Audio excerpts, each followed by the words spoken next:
these comments at a business forum here in Beijing. He is in Beijing for his first official state visit to China, and most of the formal activities took place throughout the day today. This business forum was initially thought to be a bit of an afterthought. We weren't expecting really major news to come out of it, but it was towards the end of his keynote address to some hundreds of business leaders and Chinese officials that he had this, what felt like an off-the-cuff remark, according to one person I spoke to in the room. Let's show you what he had to say. Your Honors, in this venue, I announce my separation from the United States.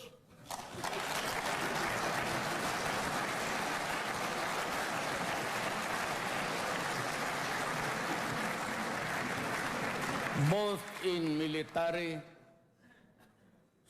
not maybe social with the Philippines, both in military but economics also.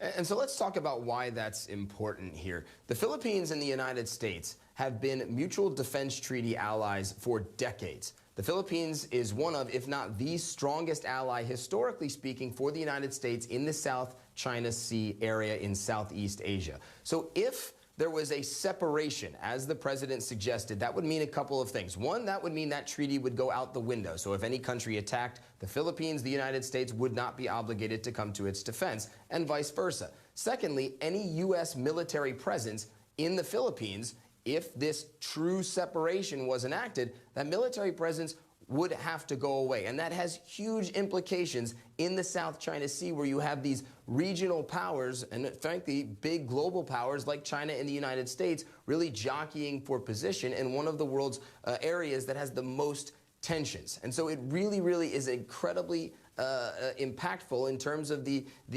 implications of what he said. Now, it's very, very important to note here that this is a president who has said lots of outlandish statements before that his ministers, that his communications people have them subsequently walked back and clarified. So if he really means this, there are huge implications. We've reached out to his senior staff for comment and have not heard back, Robin, but still some very, very interesting words and words that could have a lot of impact in the South China Sea today from the Philippine president.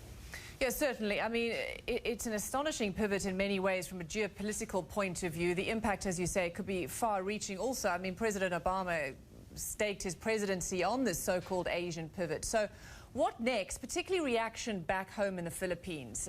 He's been popular, but at the same time, the U.S. is popular too there.